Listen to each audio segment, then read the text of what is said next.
So, yun guys, may ipapakita ko sa inyong mga bagong gawa.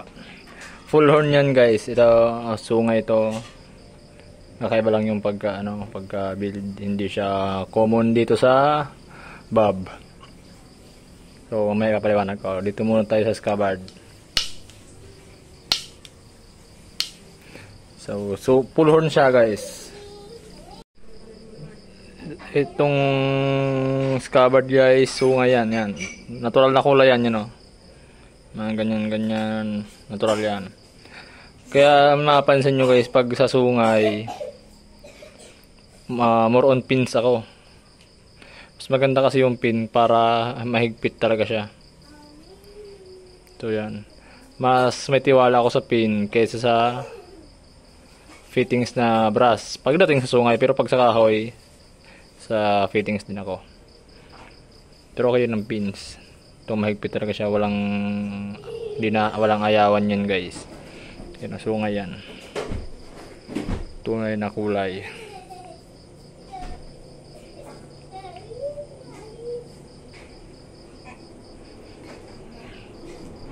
And sa blade naman, ano to guys, lip spring ng truck. Ito mga kapal yan. Sa kapal mga 6mm. Tapos meron siyang details na inudug. Parang spinal cord. File yung pinanggawa ko dyan. Parang alon-alon siya, and may false edge sa dulo ng mga 2 inch, mahigit 2 inches. So yung pinaka blade nya kasama rikaso, mga nasa 8.5 yan, more or less. Sa widest point naman mga 1.3, mga 1.3 ata, mga panukat guys. Tapos ito ay yung kulay pala. So naka-acid naka-acid etch. Ina-acid etching ko siya kagabi. Halo-halo yan guys. Yung bandang talim, 'di ba? Mapapansin niyo kakaiba. Kakaiba yung pagka niya.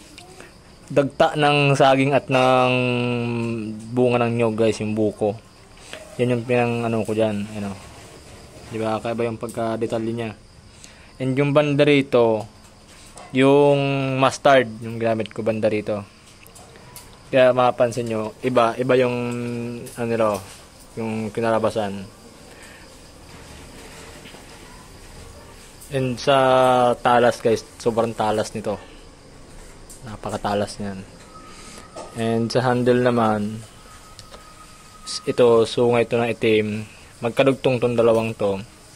Siningitan ko na, nag-stack ako ng ng maliit. Ito sungay ng usa.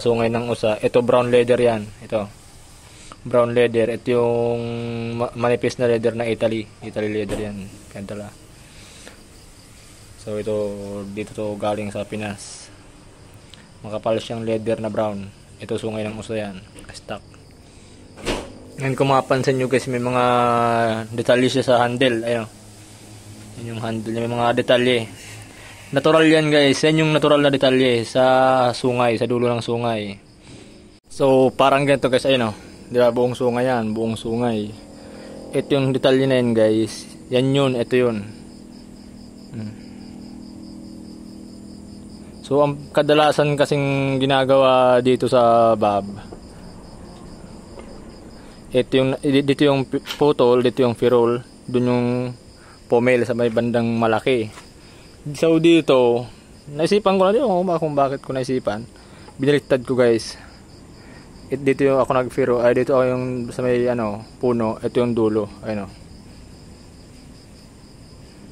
ayan siya. And yung mga detalye ng sungay, itong mga guhit-guhit na yan, hindi ko inalis, and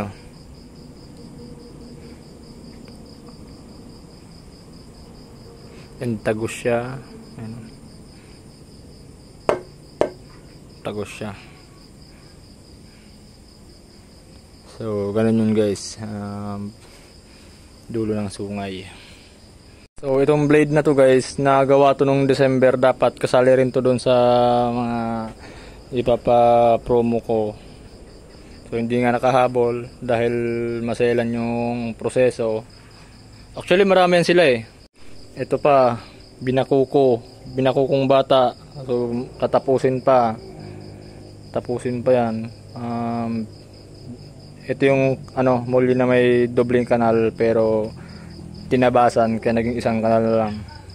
Marabikal din yan. And ito pa isa, the base. Haba ng tang. Yan, bubuuhin din to. And dito pa, ayan pa guys, mga available to lahat guys. Mga available to lahat. Hindi lang agad natapos. Kasi nga may mga tinapos din kaming project. Mga haba ng tango. Yan, mga available to lahat. So pa isa-isa lang. Ito order to. Ito available tong haba ng tango. So yan mga stock namin. So yan yung mga ginawa nung December nung hindi ako nagpapasok ng order.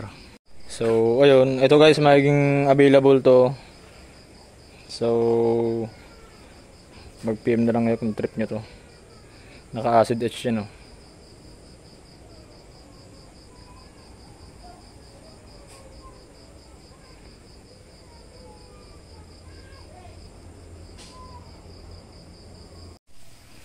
So yun siya guys.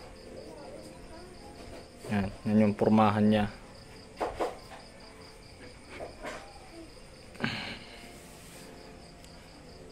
Na jungle knife na 8.5 inches na jungle knife, full horn, naka full horn siya, and aluminum pins and stock handle na kaunti lang yan. So yun, so PM na lang guys. Thank you.